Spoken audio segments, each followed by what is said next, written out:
Hello everyone. So class 12th, I hope आप अपने final exam की जो प्रिपरेशन है बहुत अच्छे से कर रहे होंगे, बहुत मन लगा के पढ़ाई कर रहे होंगे। मेरे बच्चे, जो फर्स्ट आपका एग्जाम है, I think it is physical education. आपको ऐसा लग रहा होगा कि बहुत इजी है, आराम से हो जाएगा, हम एक या दो दिन पढ़ेंगे तो हो जाएगा। मेरे बच्चे, जो आपका फिजिकल एजुकेशन के बाद वाला एग्ज़ाम है उसकी प्रिपरेशन तो आप कर ही रहे होंगे, लेकिन साथ साथ में जो आपके पास टाइम बचा हुआ है, अभी भी 10 डेज का, 9 या 10 डेज का जो टाइम बचा हुआ है, साथ में फिजिकल एजुकेशन भी करते रहिए। क्योंकि पूरा दिन, मानो लेट अस सपोज आप फिजिक्स पढ़ रहे हो, तो पूरा दिन थोड़े ना आप फिजिक्स ही पढ़ते रहोगे। एक स्टेज आएगी आप फिजिक्स से थोड़ा सा बोर हो जाएंगे, यार अब थोड़ा चेंज चाहिए। तो साथ में आप फिजिकल एजुकेशन का जो एग्जाम है फर्स्ट वाला, उसकी भी प्रिपरेशन करो। ऐसा मत करना कि लास्ट के जो 2 दिन बच गए हैं बस उसी में पढ़े फिजिकल एजुकेशन, वो भूल ही जाएगा आपको एग्जाम में।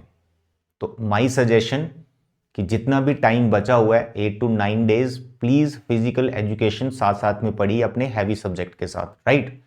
तो अभी मैं आपको मैथ्स की पार्ट 2 बुक पढ़ा रहा हूं, दैट यू नो। कैलकुलस में integration, application of integration and differential equation, already मैंने पहले का वो पढ़ा रखा है आपको। लास्ट टाइम भी मैं हमेशा ही बताता हूँ कि वो जो मैंने पहले का पढ़ा रखा है काफ़ी डिटेल में एक्सप्लेन कर रखा है, हर एक एक्सरसाइज करवा रखी है। तो अगर आपको कहीं पर भी कैलकुलस के इन 3 चैप्टर्स में प्रॉब्लम आ रही है तो आप वहां से कर सकते हो, ठीक है। तो अभी मैं आपको नेक्स्ट जो वेक्टर एंड 3D, ये दोनों चैप्टर्स करवा दिए हैं। 14 मार्क्स के आते हैं ये बोर्ड एग्जाम में। तो आज मैं आपको LPP करवा रहा हूं, लीनियर प्रोग्रामिंग प्रॉब्लम। 2 लेक्चर में इसको मैं कंप्लीट करूंगा। आज के लेक्चर में हम जो बाउंडेड एरिया रहता है, जो आपका शेडेड रीजन, फिजिबल रीजन जो बाउंडेड रहता है, उससे रिलेटेड मैं आपको एक क्वेश्चन डिटेल में एक्सप्लेन करूंगा। इस क्वेश्चन को करने के बाद जो भी बाउंडेड वाले क्वेश्चंस हैं आप 100% बना लेंगे। क्वेश्चन कैसा भी इनइक्वालिटीज आपको दे दी जाए 100% आप बना लेंगे, क्योंकि जो मैंने क्वेश्चन लिया है उसमें जो इनइक्वालिटीज में थोड़ी बच्चों को प्रॉब्लम आती है उसी टाइप का क्वेश्चन मैंने लिया है, ठीक है। तो आप आज बाउंडेड वाला क्वेश्चन ध्यान से समझो और सिमिलर क्वेश्चन की आप प्रैक्टिस कर सकते हो। एंड नेक्स्ट लेक्चर में मैं अनबाउंडेड वाला क्वेश्चंस करवाऊंगा, जिसमें हमें ऑब्जेक्टिव फंक्शन का भी ग्राफ बनाना होता है। माई सजेशन कि कोई भी चैप्टर है, सबसे पहले तो ऑफकोर्स उसके क्वेश्चंस तो करने ही है, लेकिन सबसे पहले उसकी जो इंट्रोडक्शन होती है एनसीईआरटी में, थ्योरी पार्ट होता है, उसको जरूर रीड कर लीजिएगा। असर्शन रीजन या कोई MCQ theory part, introduction part में से पूछा जाता है। सो प्लीज हर एक चैप्टर की थ्योरी ध्यान से पढ़ लीजिएगा। हार्डली 10 to 15 मिनट्स लगते हैं। जब आप उसको रीड करेंगे, जो इंपॉर्टेंट पॉइंट्स रहते हैं उसके अंदर, जो इंपॉर्टेंट डेफिनेशंस रहती हैं, आप उनको हाईलाइट कर लें ताकि आपके माइंड में वो छपता रहे। Is it clear? तो अभी हम LPP स्टार्ट करेंगे। इससे पहले आपको मैंने वेक्टर एंड 3D एकदम डिटेल में पढ़ा दिया है, आप देख सकते हैं। एनसीईआरटी के सभी क्वेश्चंस करवाए हैं। 3D में शॉर्टेस्ट डिस्टेंस, उसके बाद distance between parallel lines, everything I have explained. तो today we'll start LPP, linear programming problem. सबसे पहले ग्राफ जो इसमें रहता है, ऑफ कोर्स ग्राफ तो आपको बनाना ही है, ग्राफ तो आपको बनाना ही है, लेकिन उससे पहले जो इसमें वर्किंग होती है, जो हमें सॉल्यूशंस निकालते हैं, उनको आप सीखो कि कैसे, क्योंकि उसके भी मार्क्स होते हैं, सिर्फ ग्राफ के मार्क्स नहीं होते। तो यहां पर ये हमारा ऑब्जेक्टिव फंक्शन है। देखो पहले क्या था कि ये चैप्टर थोड़ा लेंथी था, क्योंकि इसमें स्टेटमेंट सम वर्ड प्रॉब्लम रहती थी, इनइक्वालिटीज भी एक खुद बनानी पड़ती थी आपको, ऑब्जेक्टिव फंक्शन भी खुद बनाना पड़ता था। लेकिन अभी ऐसा कुछ नहीं है, वो सब डिलीट है। आपको स्टेट फॉरवर्ड ऐसा क्वेश्चन आएगा, आपने बस उसको सॉल्व करना है, ग्राफ बनाना है, कॉर्नर पॉइंट्स ढूंढने हैं, है ना। कॉर्नर पॉइंट मेथड ही आपके सिलेबस में। तो this is your objective function. इसको यहां पर इस क्वेश्चन में मैक्सिमम और मिनिमम वैल्यू आपने इसकी ढूंढनी है, और ये इनइक्वालिटीज हैं इसके साथ, जिसकी हेल्प से आप इसकी मिनिमम या मैक्सिमम वैल्यू ढूंढ रहे होंगे। And this x greater than, it is greater than equal to 0, ठीक। तो यहां पर ये पूरी वर्किंग सीखें, ज्यादा कुछ भी नहीं है, क्लास 10th 9th का ही है। बट इनइक्वालिटी में शेड किस तरफ करना है, बच्चे कई बार कंफ्यूज होते हैं, स्पेशली इस टाइप की इनइक्वालिटी में, क्योंकि ये जो ग्राफ जब इसका बनाओगे ये ओरिजिन से पास करेगा, और मैक्सिमम बच्चे ओरिजिन से टेस्टिंग करते हैं कि शेड किस तरफ आएगा। तो अब ये ओरिजिन से पास करेगा तो कौन सा पॉइंट लें, ओरिजिन ले नहीं सकते। तो ध्यान से पूरा क्वेश्चन समझें, ताकि बाउंडेड वाले आप सभी क्वेश्चंस आराम से बना लें। ऑब्जेक्टिव फंक्शन का भी कोई रोल नहीं है, इसको हम बाद में चेक करेंगे, पहले इन इनइक्वालिटीज के हमें ग्राफ बनाने होते हैं। देखो ये तुम्हारे पास आ गया x plus 3y less than 60। Inequality का ग्राफ नहीं बनता है, इक्वेशन का ग्राफ बनता है। लाइन जो इक्वेशन की बनाई जाएगी, तो सबसे पहले आप इसको इक्वेशन में बदल लेंगे, इस तरह से इक्वल लगा देंगे, मतलब ये लेस या ग्रेटर है वो हटा देंगे। जैसे आपने इक्वल लगाया, इसके साथ बॉक्स बना दीजिए। जैसे आप 9th या 10th में करते थे, पुट x इक्वल टू दिस, y इक्वल टू दिस, उतना डिटेल में जाने की जरूरत नहीं है, कोई उसके मार्क्स नहीं कटते हैं अगर नहीं लिखा है। आप इसके साथ बॉक्स बनाइए और इसके मिनिमम 2 सॉल्यूशंस निकालिए। जैसे यहाँ पे x लिख दिया, यहाँ पे y लिख दिया, बॉक्स बनाइए। उसके बाद यहाँ पे आप अपनी इच्छा से 2 सॉल्यूशंस ढूंढो, दैट यू नो कैसे ढूंढते हैं, 12th क्लास में हो, ऑफकोर्स आता होगा। बट आई सजेस्ट कि पहले लेटर सपोज आपने x 0 डाल दिया, तो तुम्हें y यहाँ आराम से मिल रहा है, तो y तुम यहाँ पे देख सकते हो तुम्हें 20 मिल रहा है। और जब तुम y 0 डालोगे तो x तुम्हें 60 मिल जाएगा। तो ये 2 पॉइंट जो हमारे पास आए हैं, इसमें भी कई बार बच्चे मिस्टेक्स करते हैं, सिली मिस्टेक्स करते हैं। कैसे? पहला पॉइंट वो 0 60 ले लेंगे, ये गलत हो जाएगा ना, x और y हमारा एक पॉइंट बनाता है। तो आई सजेस्ट जैसे आपने बॉक्स बनाया, इन पॉइंट्स के नाम रख लो। जैसे फर्स्ट पॉइंट है, इसका नाम a रख लिया मैंने, 0,20, ठीक है, और दूसरा है b। इससे क्या होगा, जब आप ग्राफ बनाओगे ना, तो आपको पता चल रहेगा कि यार ये ए बी वाली लाइन है ना, तो इसलिए नेमिंग जरूर करो। दूसरा पॉइंट आपका 60। उसके बाद आप इसका ग्राफ बनाओ। ग्राफ बनाने के बाद फिर इसको चेक करो कि इसका शेडेड किस तरफ आ रहा है। ठीक है मेरे बच्चे, आई होप आप इनको प्लॉट कर सकते हो X axis and Y axis के ऊपर। ठीक है, तो मैं यहां आपको करके दिखा रहा हूं, ध्यान से आपने सारी बातें समझनी है। फिर मैं यहां पे कुछ इंपॉर्टेंट चीजें आपसे डिस्कस करूंगा। मैक्सिमम जो आपका मतलब फिजिबल रीजन, जो शेडेड रीजन है, वो फर्स्ट क्वाड्रेंट में आता है, तो फर्स्ट क्वाड्रेंट का रीजन आप बड़ा रखिए हमेशा। यहां पे आपके पास ओरिजिन आ गया। लास्ट में जो इनइक्वालिटीज लिख रखी हैं x ग्रेटर देन 0, बच्चे इसमें भी कंफ्यूज होते हैं, सर इसका क्या मतलब है। देखो x ग्रेटर देन 0 का मतलब x पॉजिटिव, 0 जहां उससे बड़ा, तो यहां पर x पॉजिटिव कौन सा रीजन है आप खुद बताओ। ये तुम्हारी x एक्सिस है, ये तुम्हारी x एक्सिस है, तो इसका नेगेटिव रीजन किस तरफ है, ओरिजिन से पीछे, x लेस देन 0। ये क्या बोल रहा है, x ग्रेटर देन 0, यानी तुम्हें ओरिजिन से इधर को जाना है। मतलब ये वाली जो इनइक्वालिटी है बोल रही है इस तरफ शेड करो, यानी इसका ये मतलब है y एक्सिस के इस तरफ रहना। तो मैंने एंड टू एंड ऐसे एरो बना दिए, ये जानने के लिए कि इसका शेड किस तरफ आएगा, दिस साइड। ठीक है, to the right side of this y। अगर इसको आपने इक्वेशन में लिखना है तो x इक्वल टू आप 0 लिखेंगे, तो x इक्वल टू 0 का अगर आप ग्राफ बनाएंगे तो वो y एक्सिस होती है, x equal to 0 y axis का ग्राफ होता है, तो y एक्सिस पहले से ड्रॉ कर रखिए। उसके बाद इसकी जो दूसरी है x y ग्रेटर देन 0। अब y ग्रेटर देन 0 क्या बोल रहा है, y ग्रेटर देन 0 क्या बोल रहा है कि y को पॉजिटिव लेना है। अब y पॉजिटिव किस तरफ है, तो ये तुम्हारा y एक्सिस है, तो y पॉजिटिव ओरिजिन से ऊपर है और ओरिजिन से नीचे नेगेटिव है, तो वो क्या बोल रहा है, y ग्रेटर देन 0, ऊपर की तरफ शेड करना है। अब ऊपर की तरफ शेड करना है मतलब x एक्सिस से ऊपर की तरफ शेड होना है। तो इन दो इनइक्वालिटी से आप ये समझ चुके हैं।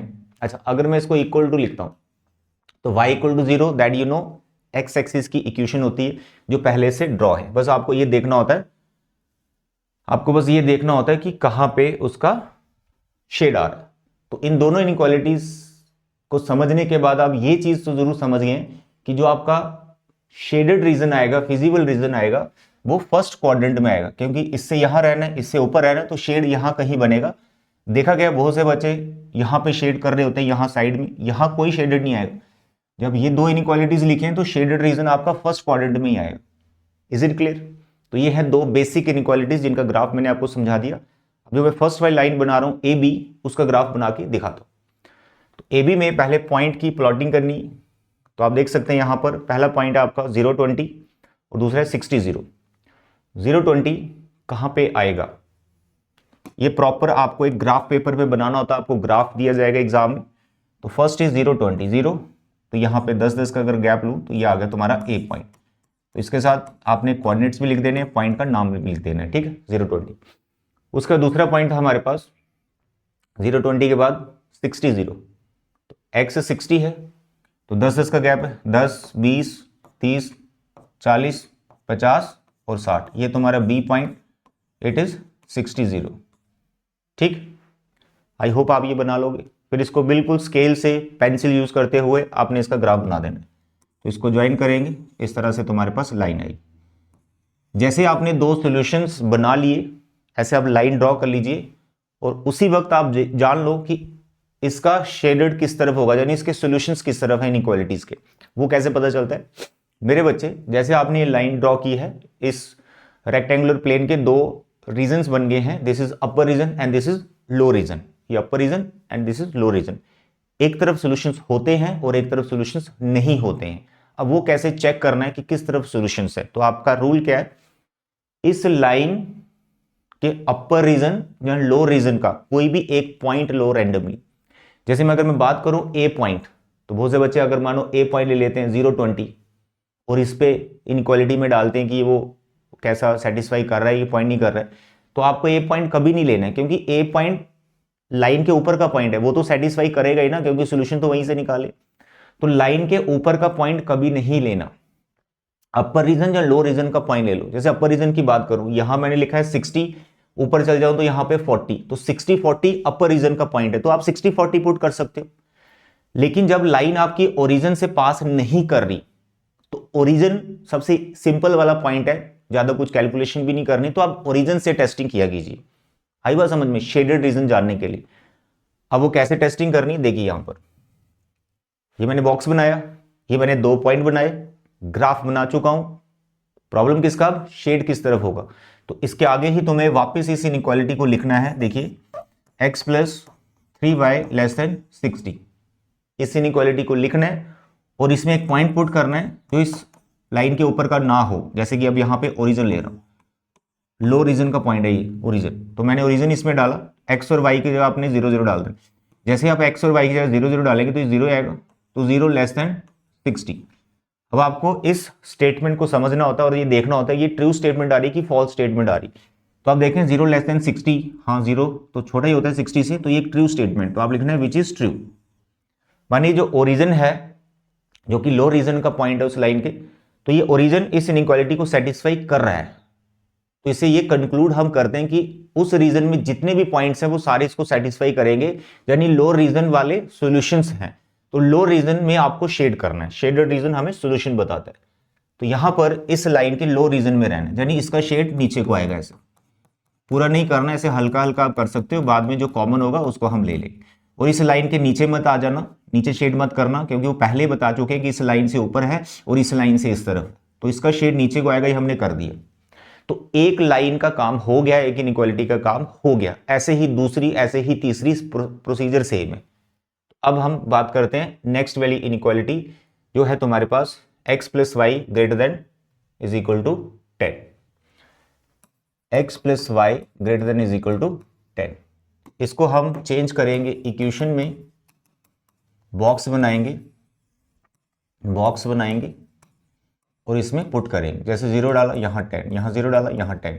अब इसकी नेमिंग करो, ए बी हम नाम रख चुके हैं पहले, अब सी रखो, ये हो गया 0 10 और डी हो गया 10 0, ठीक 10 0। और ये लाइन भी ओरिजिन से पास नहीं करेगी। अभी हम ग्राफ पे जाएंगे, क्योंकि मेरे को पता है ये ओरिजिन से पास नहीं करेगी, आपको भी पता है, लेकिन आपको तब पता चलेगा जब आपने ग्राफ बनाना। पहले इसका आपने ग्राफ यानी लाइन बना देनी, इसकी पहले लाइन बना देनी, उसके बाद आप टेस्टिंग करेंगे। अब समझो लाइन बन चुकी है, मैं टेस्टिंग कर रहा हूँ, ओरिजिन डाल रहा हूँ इसमें, तो 0 < 10, 0 10 से बड़ा होता है, ये फॉल्स आया। ओरिजिन की तरफ सॉल्यूशंस नहीं है, जिस तरफ ओरिजिन होगा उस तरफ शेड मत करना। अब मैं ग्राफ पे लेके जाता हूं आपको, देखिए ये हमारे पास ग्राफ आ गया। तो हमारे सॉल्यूशंस आए 0 10 0 10, ये पॉइंट आ गया, दिस इज सी, फिर 10 0, तो ये आपका डी आ गया, ठीक। तो ये आपने लाइन ड्रॉ कर दी। तो आपको पता है ओरिजिन से ये नहीं गई, ओरिजिन इसमें पुट किया, लेकिन ओरिजिन ने इसको सेटिस्फाई नहीं किया, यानी लो रीजन में सॉल्यूशंस नहीं है, क्योंकि सेटिस्फाई नहीं किया बिलो रीजन का जो पॉइंट था। अपर रीजन में जितने पॉइंट होंगे वो उसको सेटिस्फाई करेंगे, तो इसका शेड इधर को जाएगा। आता समझ? देखो अभी तक ये कॉमन चल रहा है, लेकिन अब तीसरी लाइन है, उसको भी बनाना है। अब उसको बनाएंगे, देखिए इधर थर्ड लाइन तुम्हारे पास क्या है, थर्ड लाइन है x < y। इसमें बच्चा थोड़ा परेशान होता है, x < y। सबसे पहले तो आप इसको इक्वेशन में लिखिए और इसके सॉल्यूशन बनाइए। बॉक्स बनाया, बच्चों को ओरिजिन पुट करने की हैबिट है तो डालिए ओरिजिन, कोई प्रॉब्लम नहीं है। तो आपने यहाँ पे 0 डाला तो y भी 0 आया। अब बहुत से बच्चे देखते हैं बाद में भी 0 डालते हैं वो भी 0 आ रहा होता है, तो वो एक ही पॉइंट बना, दो नहीं बने। तो अब आप यहाँ पे ओरिजिन 0 नहीं ले सकते, 0 तो निकल चुका है पॉइंट, ठीक है। 0 डालोगे फिर से 0 आएगा तो सेम ही पॉइंट आ गया ना, डिफरेंट पॉइंट लेने होते हैं दो। तो अब यहाँ पर अपनी इच्छा से कुछ भी ले लो। लेट अस सपोज यहाँ पे मैं 60 ले लेता हूँ, ये 60 और ये भी 60 आएगा। अब तुम्हारे पास ABC हो चुका है, D E लिख रहे थे। अच्छा, ओरिजिन का नाम तो हमने रखा है O और इसका नाम हम रख लेते हैं E पॉइंट आपका आ गया 60। अब आपको OE लाइन बनानी है, एक 0 है, दूसरा 60। देखिए यहाँ पर ये आपका 0 आ गया और दूसरा 60। 10 20 30 40 50 60 और यहाँ पर भी 10 20 30 40 50 और 60। प्लॉटिंग तो हमें आती है, ठीक है। तो ये पॉइंट आ गया, ये लाइन ऐसी है सीधा ओरिजिन से जाएगी। अब बस दिमाग में ये रखिए कि कोई भी लाइन ओरिजिन से जा रही है तो उसमें ओरिजिन पुट करके चेक मत कीजिएगा कि किस तरफ सॉल्यूशंस हैं और किस तरफ नहीं है, क्योंकि लाइन खुद ओरिजिन से जा रही है तो इसमें आप ओरिजिन पुट नहीं कर सकते। यानी जो मैंने चेकिंग करनी है इस लाइन की, जो मैंने चेकिंग करनी है x लेस देन y की, तो इसमें मैं ओरिजिन पुट नहीं कर सकता ये देखने के लिए कि शेड किस तरफ। इसका बिलो रीजन ये है, इसका अपर रीजन ये है। कोई एक पॉइंट कहीं का भी ले लीजिए, मानो मैं बिलो रीजन का कोई पॉइंट लेता हूं। अब देखो 60 बिलो रीजन में आ रहा है 60 पॉइंट, तो 60 डाल दो। तो इसमें हम 60 पुट करेंगे, 60,0। तो जैसे मैंने 60,0 यहाँ पे पुट किया तो मैं देख रहा हूँ x मैंने लिखा 60 और y लिखा 0, तो 60 इज लेस देन 0, फॉल्स आया ये। इसका ये मतलब है कि इस लाइन से बिलो जो पॉइंट है वो इसको सेटिस्फाई नहीं कर रहे हैं, तो बिलो की तरफ शेड नहीं करना है, तो इसका शेड अपर रीजन में आएगा। तो भाई ये लाइन है, इसके ऊपर रहना है, इसके इधर रहना है, इसके इधर रहना है, इसके नीचे रहना है। तो यहाँ पर ये कॉमन जो मिला है इसको हम फिजिबल रीजन बोलते हैं। This is your shaded region.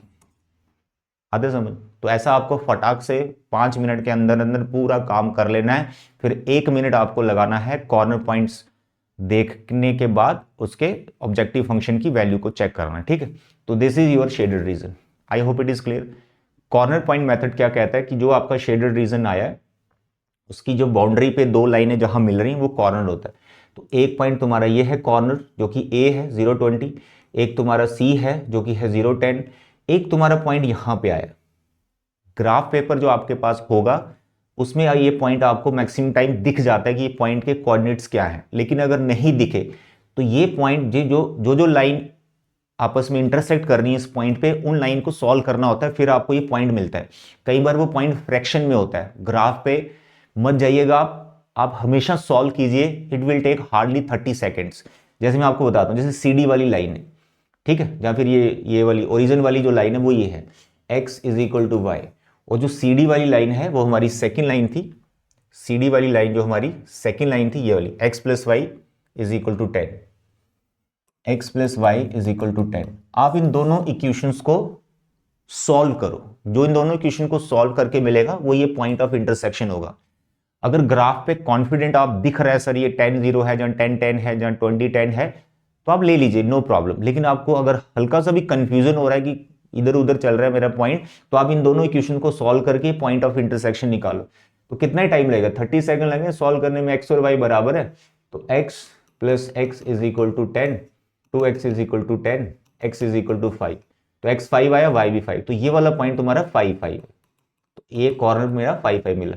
अब इसमें भी है, अब ये क्या होगा, इसमें भी एक line x is equal to Y है और एक ये फर्स्ट वाली, जो फर्स्ट वाली लाइन थी तुम्हारी वो थी ये x plus 3y is equal to 60, x plus 3y is equal to 60। अब इन दोनों को सॉल्व कर दो। अगर ग्राफ पे कंफ्यूजन हो रही तो जैसे सॉल्व करेंगे x plus 3x is equal to 60, यहाँ x डाल दिया, 4x is equal to 60, x is equal to 60 by 4, 15 आएगा ये, x इज इक्वल टू 15, तो x 15 तो y भी 15 आएगा, ठीक है। ये हमने एलिमिनेशन मेथड लगा लिया, तो ये पॉइंट भी तुम्हारा निकल गया 15-15।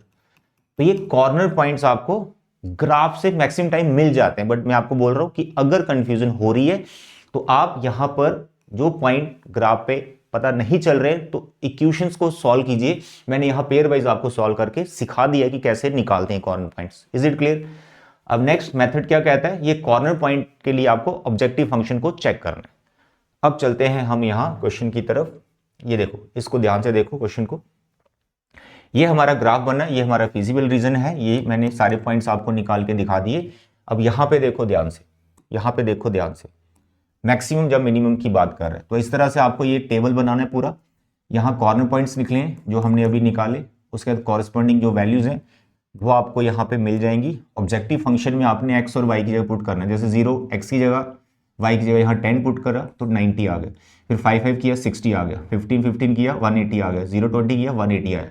तो हमें पूछा है मिनिमम एंड मैक्सिमम। अगर मिनिमम की बात करें तो ए की वैल्यू आई है 60, इसमें कोई कंफ्यूजन नहीं है, तो आपको लिखना है 60 मिनिमम वैल्यू है इस ऑब्जेक्टिव फंक्शन की। किस पॉइंट पे? 5 पॉइंट जरूर मेंशन कीजिए, ठीक। यहां पर मैक्सिमम अब 2 पॉइंट्स पे आ रही, तो बहुत से बच्चे छोड़ के आ जाते हैं मैक्सिमम एट 2 पॉइंट्स। और ये काइंड इन्फॉर्मेशन मैं आपको समझा दूं कि सी और डी पे मैक्सिमम आ रहा है, मैक्सिमम आ रहा है, लेकिन सी और डी को ज्वाइन करके, सी और डी को ज्वाइन करके जो लाइन सेगमेंट है इसके ऊपर जितने भी पॉइंट्स हैं उन सब पे 180 ही आएगा। ये आपको एंड में लिखना है, ठीक। देखिए यहां पे रिमार्क्स में लिखा हुआ, रिमार्क्स में लिखा हुआ, तो ये रिमार्क्स आपको अच्छे से पढ़ लेना है, ठीक है। तो आपको बस ये लिखना है maximum at 2 point C and D and also maximum at all the points which lies on C D, that's all, खत्म कहानी। 5 मार्क्स या केस स्टडी में 4 मार्क्स का बन के आ सकता है 2-2 नंबर में।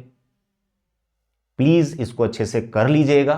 एक लेक्चर में आपको और दूंगा जिसमें अनबाउंडेड रीजन अगर आ जाए तो उसको हम कैसे सॉल्व करेंगे, ठीक है। तो आप प्रैक्टिस में 12.1 जो एक्सरसाइज है उसके सभी क्वेश्चन निपटा दो। 2 लेक्चर मेरे अगर आप देख लेते हो तो पूरी एक्सरसाइज मस्त तरीके से कर लोगे। ये मैंने एग्जाम्पल उठाई थी आपकी एनसीईआरटी की, ये बहुत इंपॉर्टेंट एग्जाम्पल है। इसको करने के बाद हर एक बच्चा 12.1 का क्वेश्चन कर लेता है, लेकिन अनबाउंडेड में दिक्कत आती है, तो अनबाउंडेड के लिए नेक्स्ट लेक्चर आपने जरूर देखना।